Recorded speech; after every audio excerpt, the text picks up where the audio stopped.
Bismillahirrahmanirrahim. Assalamualaikum warahmatullahi wabarakatuh. Apa kabar semuanya? Mudah-mudahan kita selalu dalam keadaan sehat walafiat, diberi kekuatan, keterampilan, kecerdasan, dan kepintaran. Dan yang paling penting, kita selalu berada dalam lindungan Allah Subhanahu wa Ta'ala. Materi kali ini yaitu situasi sosial. Pada dasarnya, individu selalu berada dalam situasi sosial. Situasi sosial yang merangsang individu sehingga individu bertingkah laku. Hal ini dikenal dengan sebutan perangsang sosial atau social stimulus situation. Situasi perangsang sosial ini digolongkan menjadi dua golongan besar, yaitu yang pertama, orang lain. Orang lain ini di dalamnya berupa individu-individu lain sebagai perangsang. Orang lain sebagai perangsang maksudnya orang lain terhadap kita dan sebaliknya kita terhadap orang lain, merupakan situasi perangsang sosial yang kita sadari. Antara orang yang satu dengan yang lain terjadi hubungan interpersonal.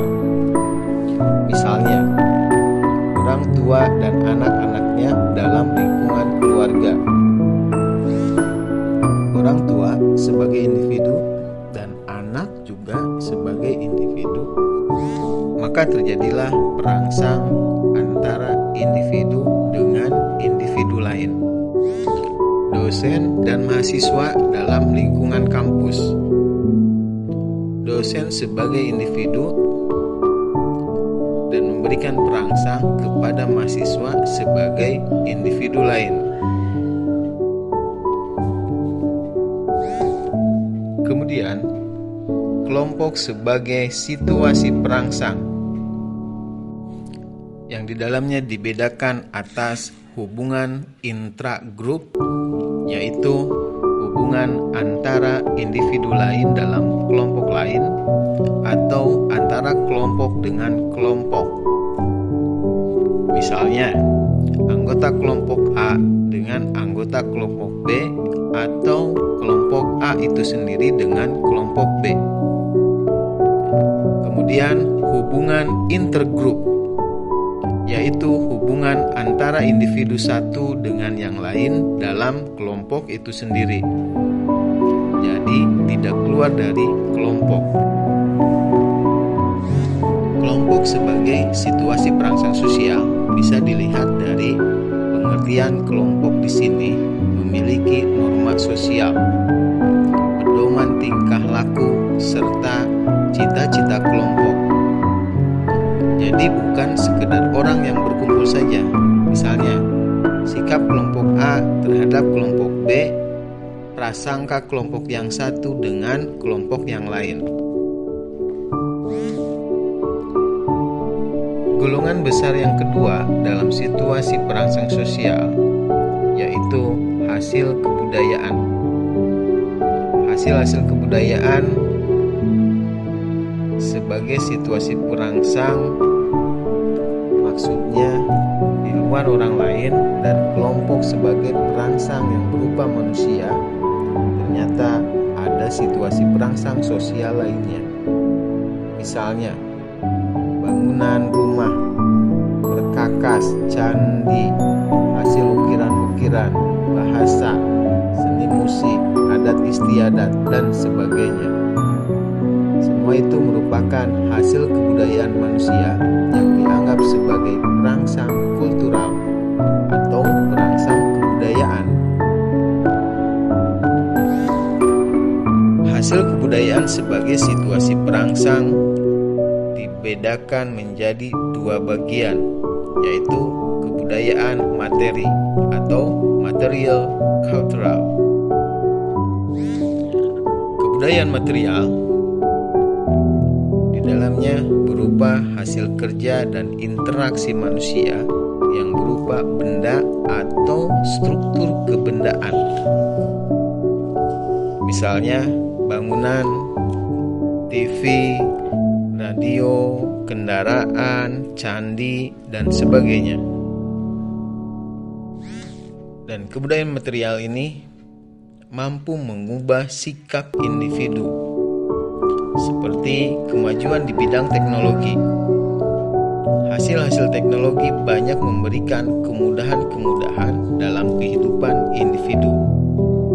Kesemuanya ini akan mempengaruhi tingkah laku individu. Hasil kebudayaan sebagai situasi perangsang yang kedua, kebudayaan non-materi atau non-material culture. Kebudayaan non-material ini merupakan hasil kebudayaan yang terjadi dari hasil interaksi manusia, misalnya bahasa, norma atau aturan, organisasi sosial, manajemen, sistem nilai, dan sebagainya. Semuanya merupakan berupa kebudayaan yang tidak berupa benda. Seperti bahasa, hampir semua individu di dunia ini menggunakan bahasa. Dan bahasa ini merupakan kebudayaan, tetapi kebudayaan non-material atau kebudayaan tak benda.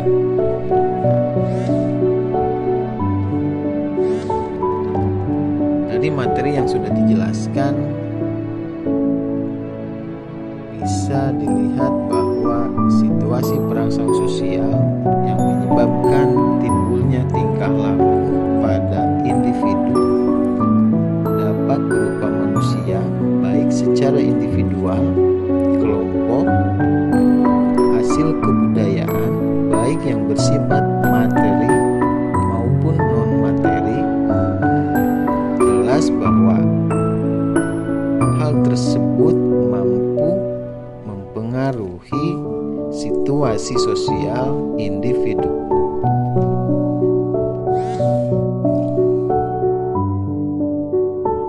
Tanpa kita sadari bahwa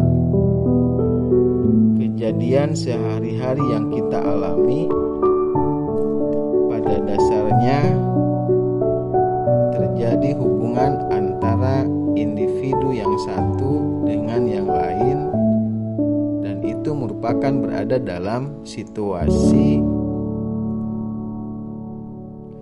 yang disebut dengan situasi sosial.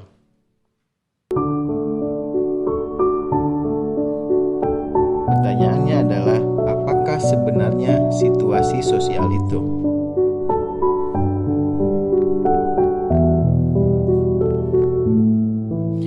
Dari uraian yang sudah dijelaskan, kita bisa menyimpulkan bahwa situasi sosial adalah suatu kondisi tertentu di mana berlangsung hubungan antara individu yang satu dengan yang lain, atau terjadi saling hubungan antara dua individu atau lebih. Dan situasi yang kita alami dan terjadi, ada situasi kebersamaan, yaitu suatu situasi di mana sejumlah individu berkumpul, atau dengan istilah togetherness situation.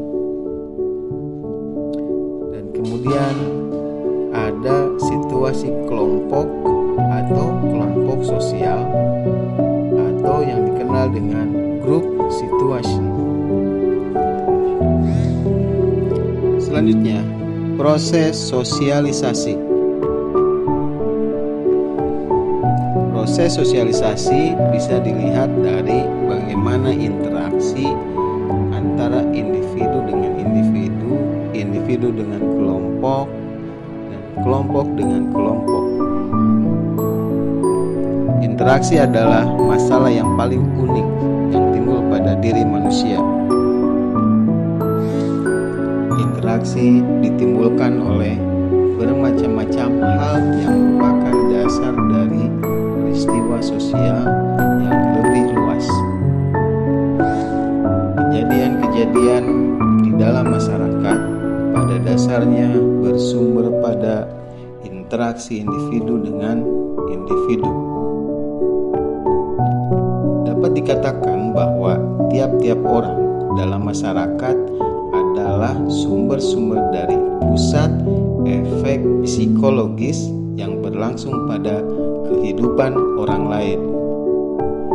Artinya, tiap-tiap orang itu dapat merupakan sumber dari pusat psikologis yang mempengaruhi hidup kejiwaan orang lain, dan efek itu bagi tiap orang tidak sama.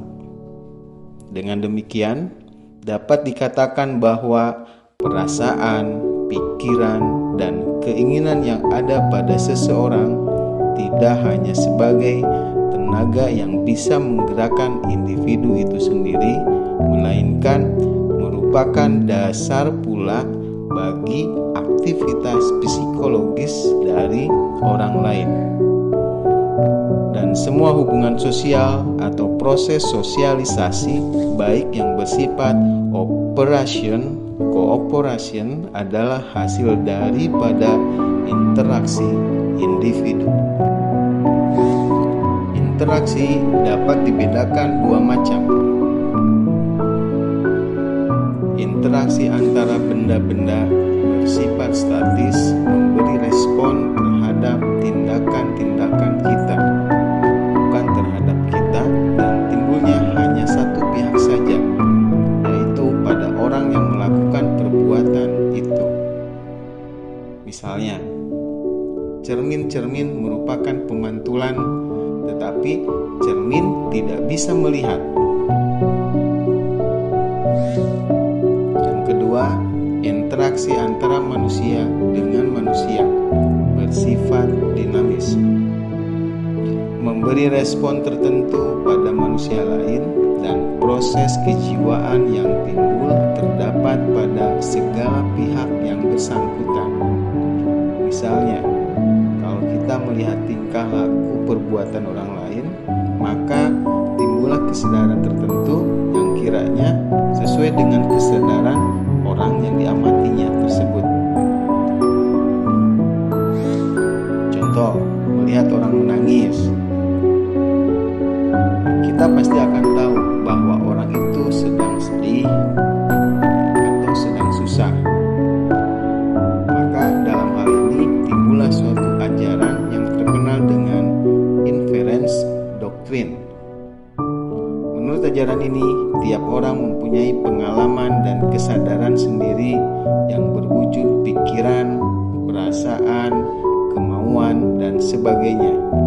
Pengalaman-pengalaman kejiwaan ini sangat penting dan sebagai dasar untuk mengenal kesadaran yang dialami oleh orang lain.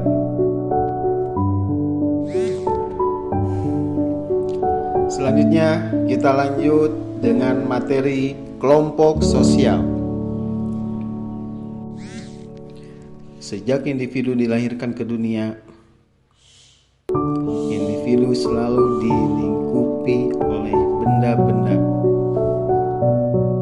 Kemudian terjadi interaksi dengan individu-individu yang lain di dalam suatu kelompok, sehingga dapat membentuk individu menjadi person dan mengubah sifat-sifat aslinya menjadi sifat-sifat kemanusiaan. Melalui kelompok itulah individu dapat memuaskan keseluruhan kebutuhan yang fundamental dan memperoleh kesempurnaan yang besar. Tetapi sebaliknya, melalui kelompok itu pula dia dapat merasakan kekecewaan dan mengalami kesulitan-kesulitan yang amat sangat. Tetapi manusia tidak mungkin hidup tanpa kelompok. Justru kelompok kelompok sosial lah yang menjadikan manusia dapat tumbuh dan berkembang sebagaimana wajarnya. Sehingga dengan demikian individu tersebut dapat berkembang dan mempunyai dua fungsi. Yang pertama sebagai makhluk individual dan yang kedua sebagai makhluk sosial. Di dalam kelompok sosial, individu harus memiliki kesadaran berkelompok karena adanya hubungan timbal balik yang saling mempengaruhi dan juga suatu kesadaran untuk saling tolong menolong antara individu dengan individu yang ada dalam kelompok.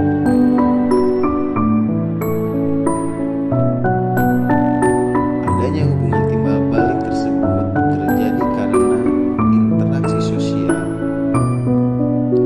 Interaksi sosial pada manusia dalam totalitas miliknya didorong oleh berbagai faktor, misalnya kebutuhan saling berlindung, pemerasan kebutuhan fisik, common interest, dan aspirasi. Setelah adanya kesadaran berkelompok, terjadinya interaksi sosial sehingga membentuk sebuah masyarakat atau society, yaitu wadah segenap individu yang menyelenggarakan antar hubungan sosial terdiri atas banyak sekali kolektivitas serta kelompok-kelompok, dan tiap kelompok terdiri atas kelompok-kelompok lebih kecil atau subkelompok. Kemudian terbentuklah organisasi sosial.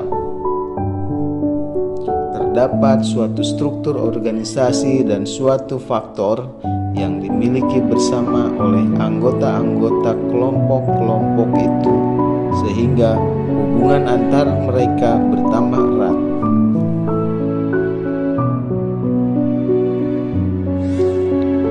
Dari uraian tersebut, maka pertanyaannya, apakah setiap himpunan manusia dapat dinamakan kelompok sosial? Untuk menamakan kelompok sosial diperlukan beberapa persyaratan.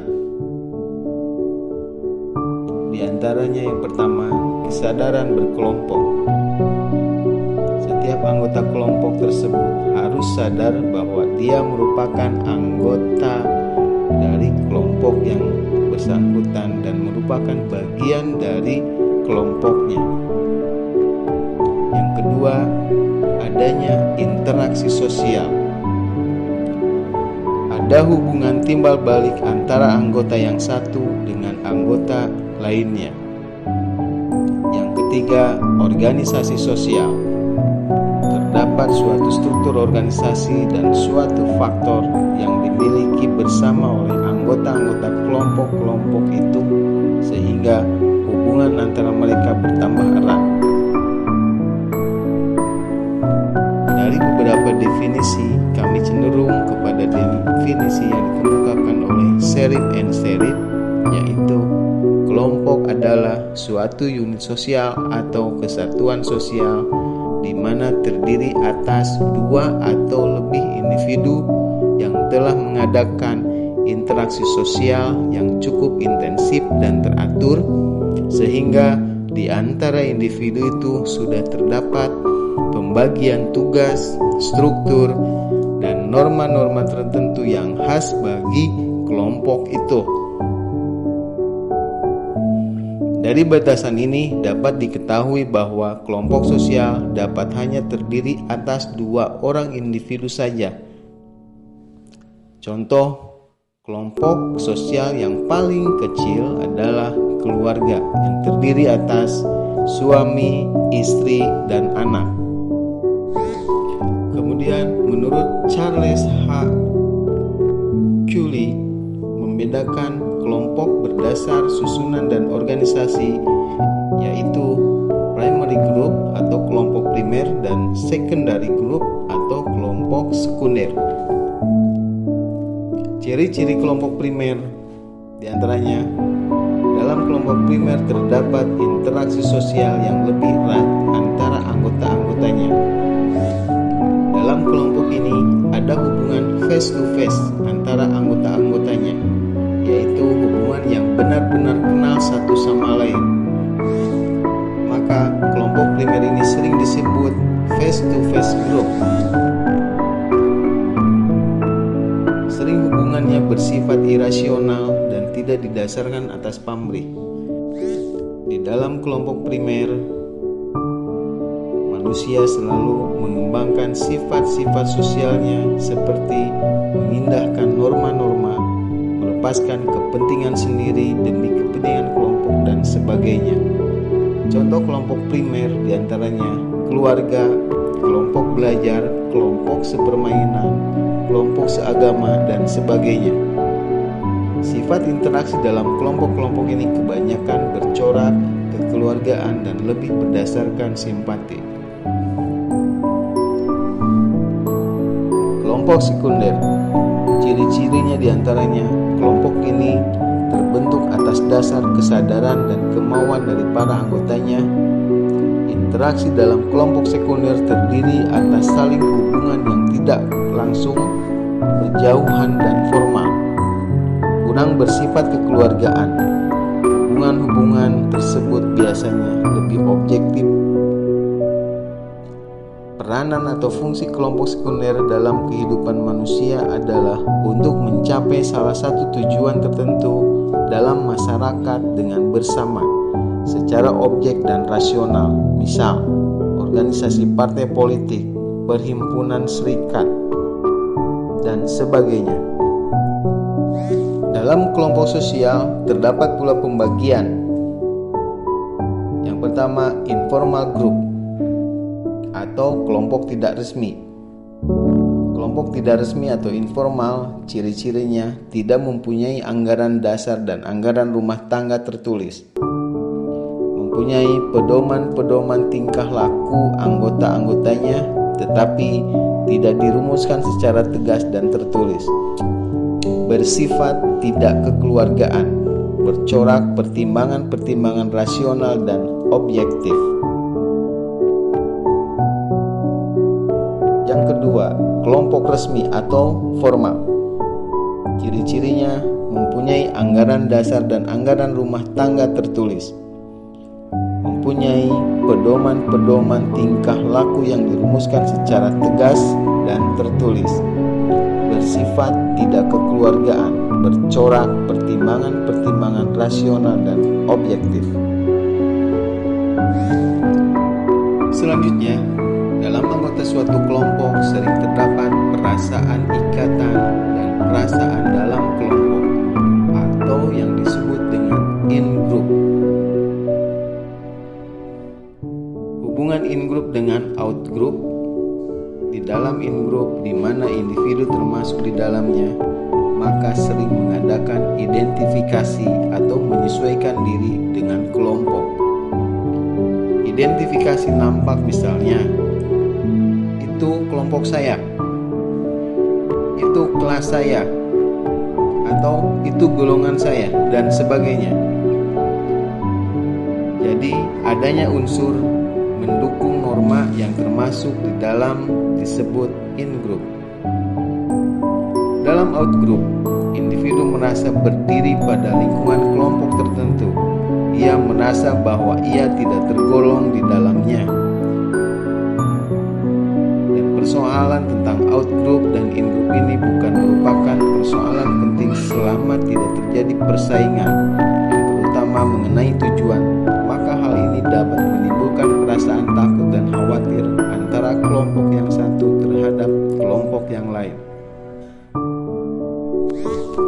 Perasaan in-group biasanya disertai perasaan persaudaraan dan anggota kelompok sendiri dipandang sebagai orang kita, keluarga sendiri, dan sebagainya.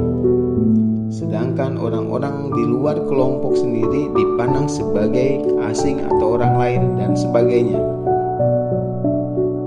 Sementara perasaan dalam outgroup biasanya lebih dingin, bahkan kadang-kadang disertai perasaan permusuhan. Dalam suatu kelompok biasanya terdapat kecenderungan untuk menganggap segala yang termasuk di dalamnya lingkungan kelompok sendiri sebagai utama, baik, real, logis, sesuai dengan kodrat alam dan sebagainya. Sedangkan segala yang berbeda dan tidak memasuki kelompok sendiri dipandang kurang baik, ajaib, tidak susila, bertentangan dengan kehendak alam dan sebagainya. Oleh karena itu, dapat kita lihat bahwa hubungan in-group dan out-group terdapat dua proses hubungan yang keduanya bersifat sosial. Yang pertama bersifat cooperation. Cooperation terjadi karena adanya kerjasama yang disebabkan adanya faktor-faktor yang menunjukkan kesamaan yang memungkinkan anggota yang satu membantu anggota yang lain.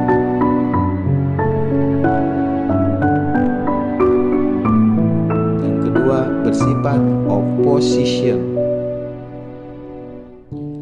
Hal ini dapat berwujud konflik dan competition.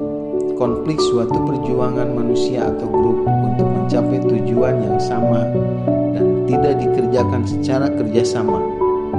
Di dalam konflik individu atau kelompok yang bersangkutan ada kontak hubungan langsung dengan pihak lawan, dan lawan adalah merupakan hal yang primer baginya. Sebab selama lawan ini belum bisa dihancurkan, tidak mungkin tujuan individu atau kelompok itu bisa tercapai.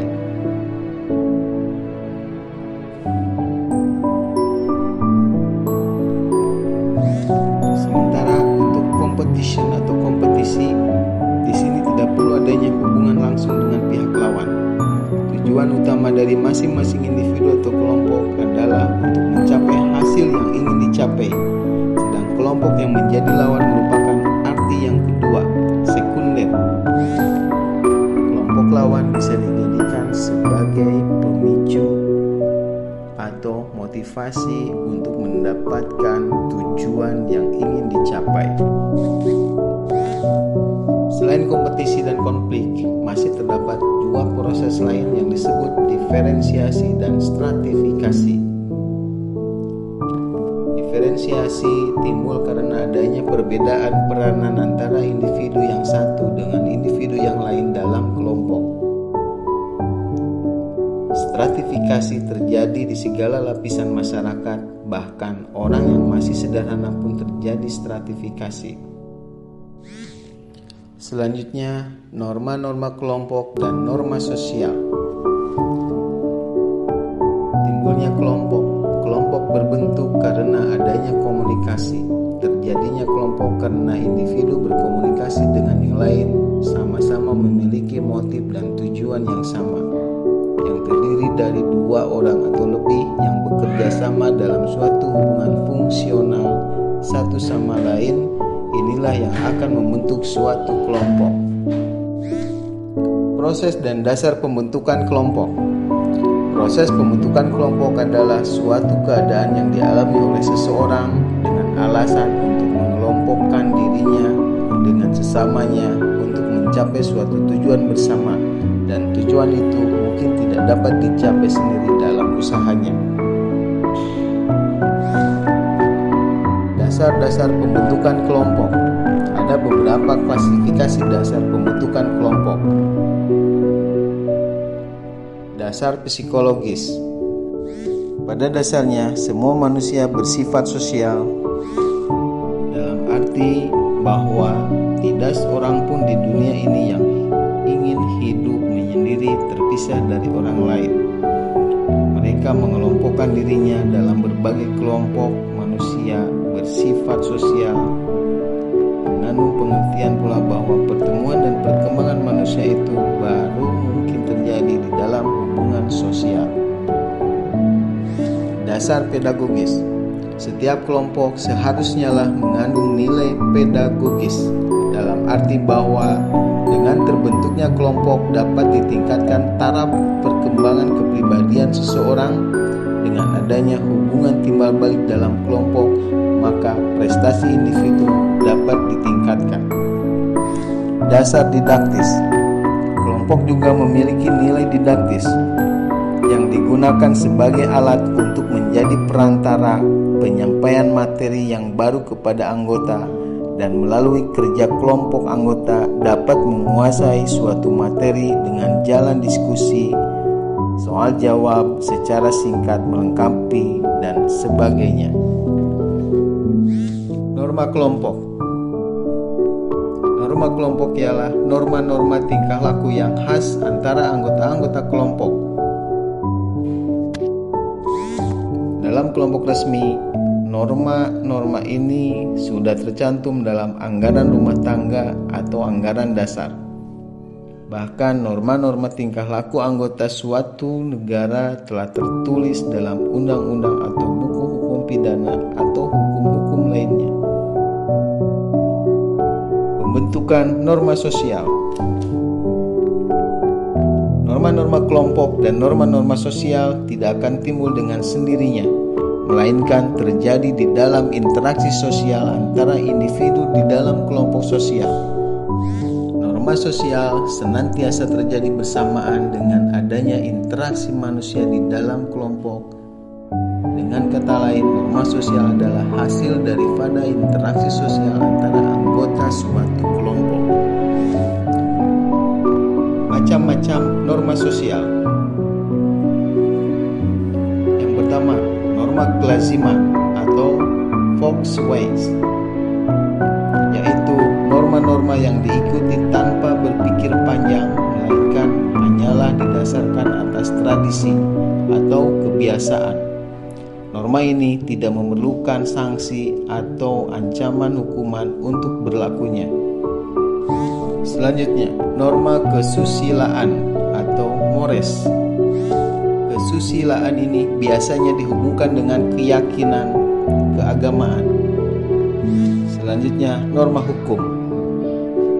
Norma ini ada dua macam, yang tertulis misalnya hukum pidana, hukum perdata, dan lain-lain, dan yang tidak tertulis misalnya hukum adat.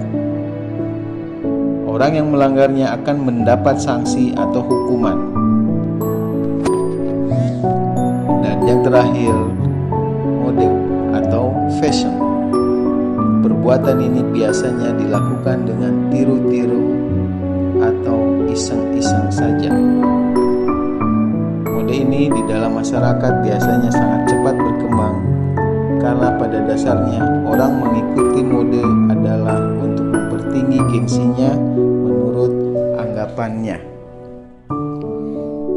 Demikian materi kali ini yang bisa saya sampaikan. Saya ucapkan terima kasih.